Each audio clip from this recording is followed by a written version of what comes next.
1. A pathogen is a microorganism, a tiny organism that can only be seen with microscope, that cause disease. 2. A person or other animal in which the pathogen lives and breeds is called a host. 3. Disease that are caused by pathogens can usually be passed from one host to another. They are called transmissible diseases. 4. Once inside the body, some pathogens damage our cells by living in them and using up resources. 5. Others cause harm to cells and body systems by producing waste products, called toxin. 6. Which spread around the body and cause symptoms such as high temperature and rashes and make you feel ill. 10.1 Transmission of pathogens. Types of pathogen description: human diseases caused by pathogen of that type: bacteria, single-celled organisms without nucleus. Cholera, syphilis, whooping cough, tuberculosis, tetanus, food infection, viruses, non-living particles that reproduce by taking over living cells. Influenza, common cold, poliomyelitis, measles, AIDS, fungi, simple organisms, including mushrooms and yeasts, that grow as single cells or thread-like filaments. Athlete's foot, ringworm, mushroom poisoning, protoctist, single-celled organism with a nucleus. Malaria, amoebic dysentery. Common types of pathogens that cause human disease. 10.1 Transmission of pathogens. Describe a pathogen. 6. Pathogen is a microorganism that causes disease. Transmission of pathogens. 10.1 C2 195 Describe a transmissible disease. 7. A transmissible disease is a disease in which the pathogen can be passed from one host to another. How pathogens enter the body. 10.1 C3 195 State that a pathogen is transmitted ________. 8. I by direct contact, including through blood and other body fluids. 2. Indirect contact, including from contaminated surfaces, food, animals and air. Body defenses. 10.1 C4 197 Describe the body defenses, limited to skin, hairs in the nose, mucus, stomach acid and white blood cells. 9. Skin prevents pathogens from entering the body. Hairs in nose to filter out particles from the air, which could contain pathogens.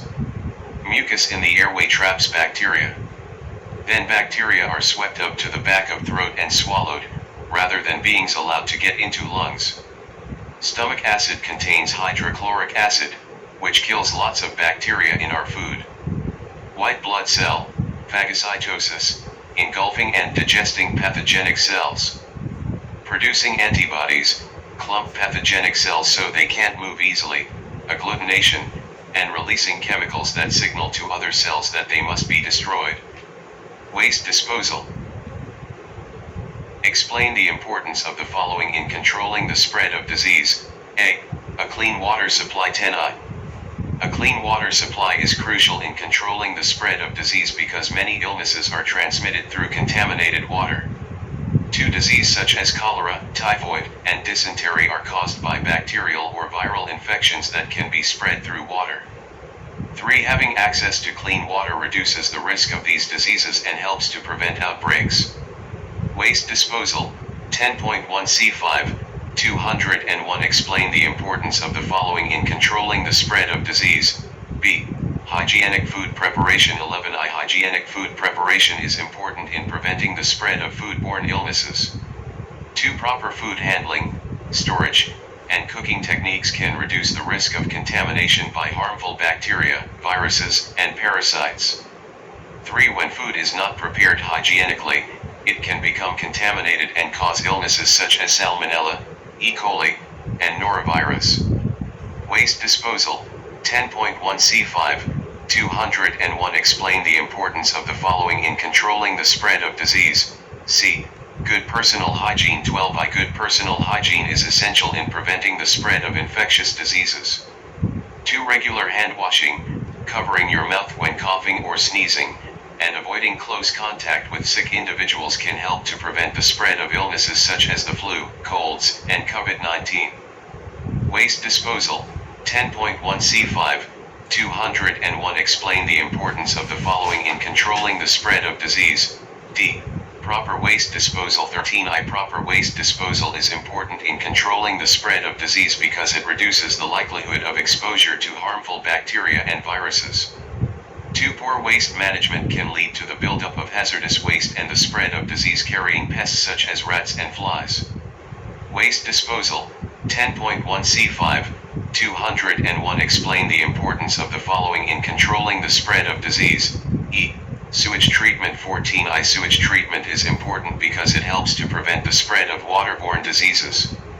2. When sewage is not properly treated, it can contaminate water sources and lead to the spread of illnesses such as cholera and typhoid fever. 3. Proper sewage treatment can reduce the risk of these diseases and protect public health.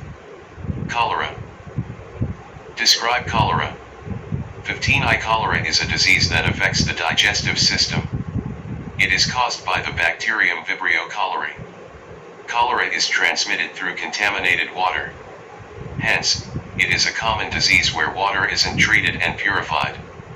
2. Cholera bacterium produces a toxin that causes movement of chloride ions into the small intestine, causing osmotic movement of water into gut, causing diarrhea, dehydration, and loss of salts from the blood.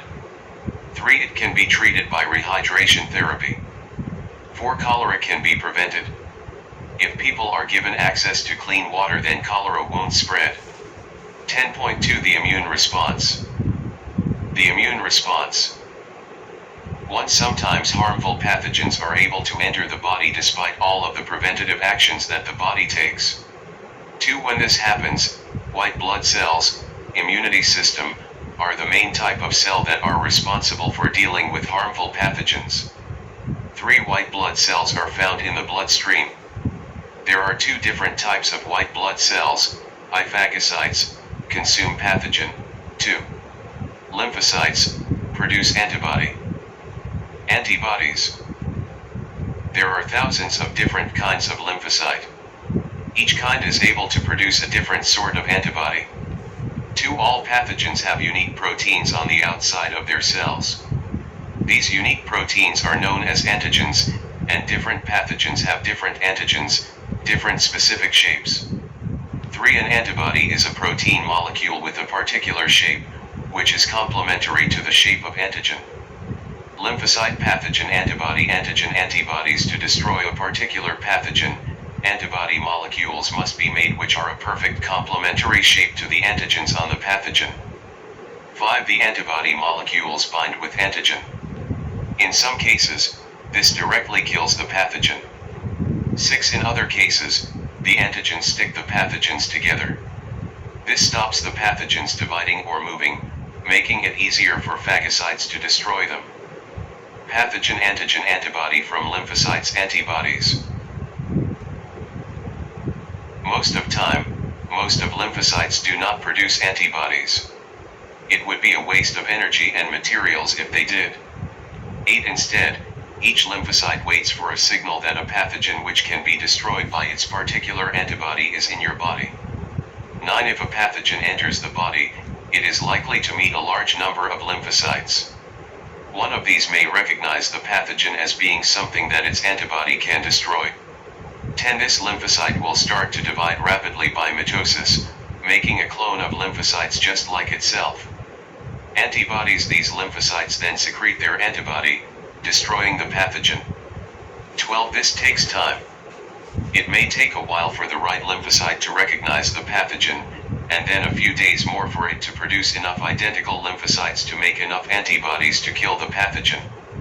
The way in which lymphocytes respond to pathogens, by producing antibodies, is called immune response.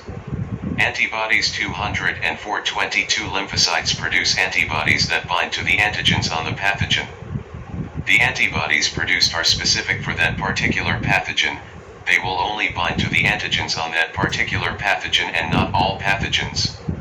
Antibodies. Antigen, bacteria, special cell that eats antigens. B cell, lymphocyte, releasing antibodies that attack antigens. Antibodies. Antigen, virus, phagocytic cells destroy viral and bacterial antigens by eating them.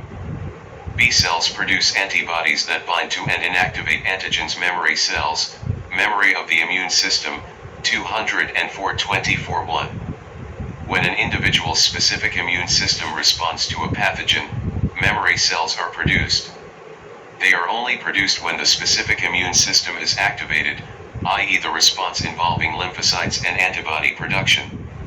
2 memory cells can stay in the blood for many years, and if the same pathogen infects again with the same antigen, the memory cells can quickly produce antibodies. 3 memory cells help protect against future infections by the same pathogen. Memory B cell memory cells. Therefore the body's immune response is much quicker second time around in the secondary response to an antigen. 5. This is why you are unlikely to get a disease like chicken pox again once you've had it once. Your body has made memory cells and will quickly respond second time around. 6. Memory cells are the cells that play an important role in vaccination. Memory B cell memory cells. If the same pathogen enters your body again, there are far more white blood cells around to recognize the pathogen and produce antibodies to combat it. 8. In other words, the secondary response is faster and stronger than the first immune response, and, in many cases, destroys the pathogen before you exhibit any symptoms. 9. This immunity helps prevent the immune person becoming ill again, or at least minimizes the chance of second attack of the specific pathogen having any significant effect. Memory B cell memory cells 204-27 concentration of correct antibody response, time, days, first infection, first exposure to antigen, primary response, lymphocytes produce antibody, second infection, second exposure to same type of antigen, the specific antibody reaches a maximum concentration to fight the antigen. Time lapse, memory cell remember the shape of pathogen antigen antibody response reduce infection clearing second response, memory lymphocytes recognize pathogen antibody and rapidly respond to produce specific antibody to counteract the infection. Graph shows the sequence of events involving memory lymphocytes. Primary secondary antibodies describe antibodies. 28 I lymphocytes produced antibodies in response to the presence of pathogens such as bacteria. This is because alien cells have chemicals called antigen on their surface. A different antibody is produced for each antigen.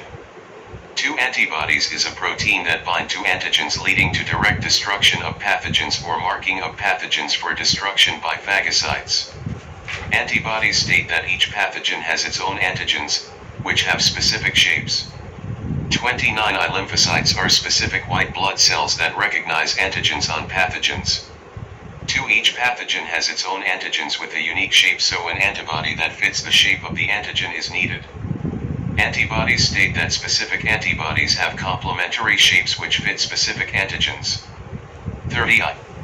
An antigen is the specific part of a pathogen that an antibody is designed to attach to. 2 Both the antigen and the antibody are described as specific. 3 Antibodies have a complementary shape to a specific antigen they attack. Since one antibody attaches to one specific antigen, they can be said to be complementary. Vaccination. Outline the process of vaccination. Weakened pathogens or their antigens are put into the body. 2 The antigens stimulate an immune response by lymphocytes which produce antibodies. 3 Memory cells are produced that give long-term immunity. Active and passive immunity 205-32 Immunity active immunity passive immunity exposure to pathogen. Trigger antibody production. Last for long time. Slow in action. No side effects. Generate immunological memory.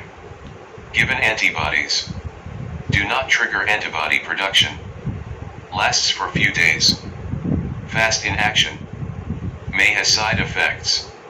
Do not generate immunological memory. Natural artificial infection vaccination breastfeed medicine active and passive immunity. Describe active immunity. 33 Active immunity is a long-term defense against a pathogen by antibody production in the body. 2 Active immunity is attained by exposure to a pathogen. This leads to the production of antibodies in the body. The antigens present on the surface of the pathogens act as markers that bind to the antibodies. Active and passive immunity. Explain that active immunity is gained after an infection by pathogen or by vaccination. 34. Infection. After pathogen has been killed, some of the lymphocytes remain as memory cells. If the same pathogen enters the body again, the lymphocyte would recognize the antigens and be able to produce new antibodies more quickly than the first time. Memory cells stay in the body for years, thus giving long-term immunity. Vaccination. A dead or attenuated version of a pathogen is given to the patient.